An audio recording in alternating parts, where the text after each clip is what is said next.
اعوذ باللہ من الشیطان الرجیم، بسم اللہ الرحمن الرحیم۔ معزز خواتین و حضرات، آج گوشۂ کمال کی 33ویں نشست ہے اور ہماری آج کی نشست کا عنوان ہے بھینس کے آگے بین بجانا۔ گزشتہ کئی عشروں سے ہماری جو حکومتی بھینس ہے اس کے آگے بین بجاتے بجاتے عوام و خواص تنگ آ چکے ہیں، لیکن وہ ہے کہ ٹس سے مس ہونے کا نام نہیں لیتی۔ شاید وہ سر ہمیں نہیں آتے کہ جو بھینس سمجھ سکے۔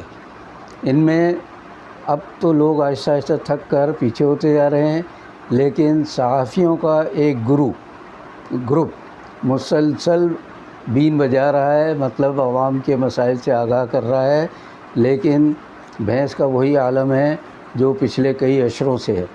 اس کے آگے کچھ بھی کرتے رہیں، ناچتے بھی رہیں، اچھلتے کودتے بھی رہیں، تب بھی اس پر اثر نہیں ہوتا۔ تو اس بھینس کے ساتھ ساتھ اب مسئلہ یہ ہو گیا ہے کہ صحافی جو بہت زیادہ بین بجا بجا کے اب وہ بھی تھکتے جا رہے ہیں، فاقہ کشی ان کے بھی ہوتی جا رہی ہے، اس لیے کہ مالکان ان کے واجبات کئی سال سے نہیں دے پائے۔ اب وہ کچھ بھی عذر پیش کرتے رہے، مالکان کی ان کا معاملہ ہے، لیکن ادھر عوام، خواص، بھینس کے آگے بین بجانے والے صحافی، عدلیہ کے ارکان، تمام لوگ تھک چکے ہیں، لیکن بھینسیں یا کوئی بڑی بھینس اسی طرح اپنا سر ہلا رہی ہے اور خوش ہو رہی ہے جیسے کہ میں بڑا کوئی کارنامہ انجام دے رہا ہوں۔ اس کے ساتھ ساتھ بھینسیں جو ہیں وہ روز بروز توانا ہوتے جا رہے ہیں، ان کی تعداد بھی بڑھتی جا رہی ہے۔ یہاں ایک بات میں کہنا چاہتا ہوں کہ 2 سال پہلے اقتدار کے ایوان اعلیٰ میں، یعنی سب سے بڑے ایوان میں کچھ بھینسیں بندھی ہوئی تھیں، تو جب نئے آئے اس ایوان میں مکین، تو انہیں اپنے جو مشاغل تھے رات کے یا دن کے، ان میں بھینسوں کا ڈکرانا، ان کا چیخنا چلانا پسند نہیں آیا، چنانچہ انہوں نے یہ کہا کہ بھئی ان بھینسوں کو تو بیچ کے جان چھڑائی جائے۔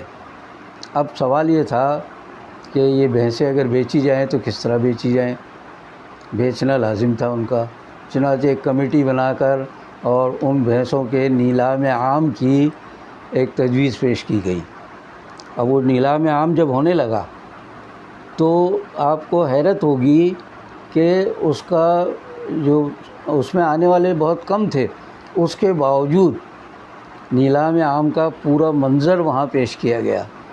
جو صاحب بولی لگا رہے تھے، بار بار لوگوں کو راغب کر رہے تھے کہ وہ زیادہ سے زیادہ قیمت لگائے، تو قیمت بھینسوں کی کیا لگاتے لوگ؟ آخر کار یہ ہوا کہ لوگوں کی بولی کم اور بھینسوں کے ڈکرانے کی، ان کے چیخنے چلانے کی آوازیں زیادہ آنے لگی، تو دوسرے قسم کا ایک نیلام گھر سمجھ لیجیے وہ شروع ہو گیا وہاں۔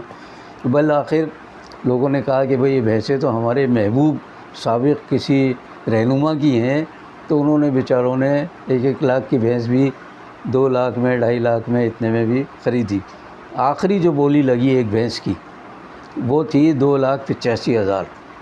کل یہ 8 بھینسیں تھیں اور 5 بچیاں تھیں اور ایک جو ان کا بچڑا ہوتا ہے وہ تھا۔ ان کی تمام تر نیلامی کے بعد جو پیسے وصول ہوئے ان کو، آپ حیران ہوں گے کہ وہ 63 لاکھ روپے تھے۔ اس سے قبل اسی ایوان میں، اس کے صحن میں گاڑیاں کھڑی ہوئی تھی، بڑی قیمتی گاڑیاں، جب ان کی بھی نیلامی کی گئی، ان کی بولی لگائی گئی، تو جناب وہ کل رقم جو 62 گاڑیوں سے وصول ہوئی وہ 6 سے 8 کروڑ روپے تھی۔ تو یہ 23 لاکھ اور زیادہ سے زیادہ 8 کروڑ، یہ اتنی خطیر رقم تھی کہ اس ایوان کے مالک نے کہا کہ اس سے ہم بس ملک کا اربوں خربوں کا جو قرضہ ہے وہ ادا کر دیں گے۔ دیکھ لیجیے آپ کتنا قرضہ ادا ہوا کہ روز بروز مہنگائی بڑھتی جا رہی ہے، ہر دوسرے دن ایک نئی چیز کی قیمت میں اضافہ ہوتا ہے اور عوام کا بہت برا حال ہے، لیکن کوئی سننے والا نہیں، کوئی سمجھنے والا نہیں۔ بندہ مزدور کے اوقات آج بھی وہی ہیں جو کئی عشرے قبل تھے، تو اس کی تو کوئی شکایت اس لیے نہیں کر سکتے کہ یہ ہمیشہ شاید آئندہ بھی ایسے رہیں۔ ہمارے ملک کے بہت مشہور دانشور اشفاق احمد مرحوم نے ایک بار فرمایا تھا کہ عوام جو ہیں مرغی دو میں سے کوئی ایک صورت ہوگی تو کھا سکیں گے۔ ایک صورت تو ہے کہ کوئی بیمار ہو جائے اور حکیم نسخے میں لکھے کہ ان کو مرغی کا گوشت کھلایا جائے، سوپ پلایا جائے۔ دوسری صورت یہ ہے کہ مرغی خود بیمار ہو جائے، اب اس کا کیا علاج ہوگا، کاٹ کے کھانا ہی ہوگا۔ تو مرغیاں جو دیہات میں غریب لوگ پالتے ہیں تو ایسے وقت کھا سکتے ہیں، ورنہ مرغی کا گوشت اس زمانے میں بھی عام آدمی کے دسترس میں نہیں تھا۔ اس زمانے میں گائے کا گوشت البتہ اس قابل تھا کہ غریب لوگ کھا لیتے تھے۔ میں بار بار ذکر کرتا ہوں، میرے بچپن میں 12 آنے یعنی آج کے 75 پیسے کا 12 آنے یعنی آج کے 75 پیسے کا 1 کلو گوشت گائے کا یا بھینس کا ملتا تھا، اور بکری کا گوشت پونے 2 سے 2 روپے کلو نہیں تھا، اس زمانے میں سیر تھا، تو ایک سیر گوشت اس طرح مل جاتا تھا۔ غریب آدمی کبھی کبھار بھینس کا یا بکری کا گوشت کھا لیتا تھا۔ تو آج تو بھینس، بکری، مرغی، انڈے، تمام چیز عوام کی دسترس سے دور ہو گئے ہیں۔ عام آدمی مزدور کو دیکھ لیجیے سڑک پر جو تعمیر کے کام میں مصروف ہوں، سڑک کوٹنے میں، گڑھا کھودنے میں مصروف ہوں، ان کو آپ دیکھیے کہ جب دوپہر کے کھانے کا وقت ہوتا ہے، بڑے لوگوں کی زبان میں جب لنچ کا وقت ہوتا ہے، تو ان کے دسترخوان پہ جو انواع و اقسام کی چیزیں سجی ہوتی ہیں، ان میں گڑ ہوتا ہے، پیاز ہوتی ہے اور روکھی سوکھی روٹیاں۔ اس کے بعد وہ پانی پی کر ہاتھ اٹھا کر اللہ کا شکر ادا کرتے ہیں کہ اللہ نے ان کے لیے یہ رزق مہیا کیا ہے۔ تو عرض کرنے کا مقصد یہ ہے کہ عام آدمی کے یعنی بندہ مزدور کے اوقات میں کوئی تبدیلی واقع نہیں ہوئی ہے، چاہے آپ بھینسیں بیچیں، گاڑیاں بیچیں یا کچھ بھی بیچیں، بھینس اسی طرح ڈکراتی رہے گی اور بھینسیں اسی طرح سینگ مارتے رہیں گے۔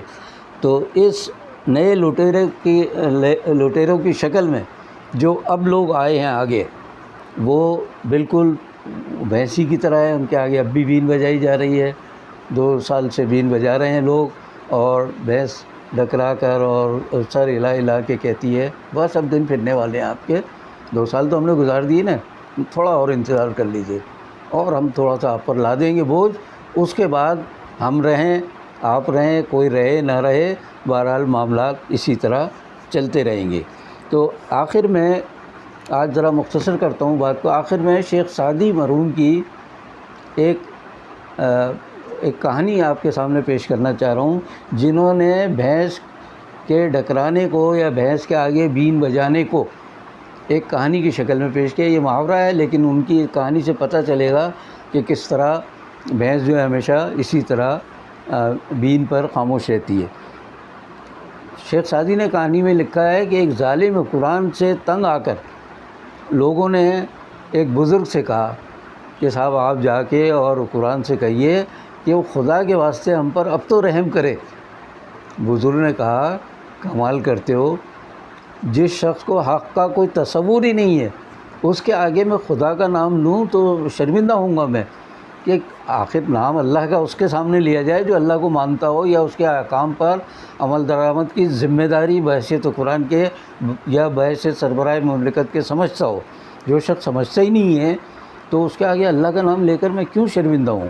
تو میں تو معذرت چاہتا ہوں، میں اس طرح کا کوئی واسطہ ان کو نہیں دے سکتا۔ جو حق مانتا ہی نہیں اس کے آگے حق بیان کرنا بحث کے آگے بین بجانے کے مترادف ہے، اس لیے کہ اس محاورے کو کسی اور نے یوں بھی کہا ہے کہ بھینس کے آگے بین بجائے بھینس کھڑی ڈکرائے۔ پاکستان کی دیہی زبان میں اس ڈکرائے لفظ کو پگرائے میں تبدیل کر دیا ہے۔ تو بھینس اسی طرح ڈکراتی رہے گی اور پگراتی رہے گی اور عوام بین بجاتے رہیں گے۔ پتہ نہیں بین بجاتے مجھے تو بین کا وہ ایک موسیقار یاد آتا ہے بانسری والا، کہ جس نے چوہوں کو ملک سے باہر نکالنے کے لیے بانسری بجائی، اور بانسری بجاتے بجاتے وہ چوہوں کے ساتھ بچوں کو بھی لے کر پتہ نہیں کہاں غائب ہو گیا۔ تو ہمارے یہاں بین بجاتے بجاتے پتہ نہیں کیا حال ہونے والا ہے اس ملک کا، ہمیں نہیں معلوم۔ تو آج کے لیے میں اس بات پر اکتفا کرتا ہوں، اگر آپ اس گوشۂ کمال کو اپنے لیے مفید پاتے ہیں، اپنے لیے دلچسپ پاتے ہیں، تو برائے کرم دوسروں کو اس میں شریک کرنے کے لیے اسے سبسکرائب کریں، اسے شیئر کریں اور اس کو پسند کریں۔ اور اس کے بعد گھنٹی کا بٹن دبا کر اپنی ذمہ داری بھی پوری کریں. باقی بشرط زندگی باقی.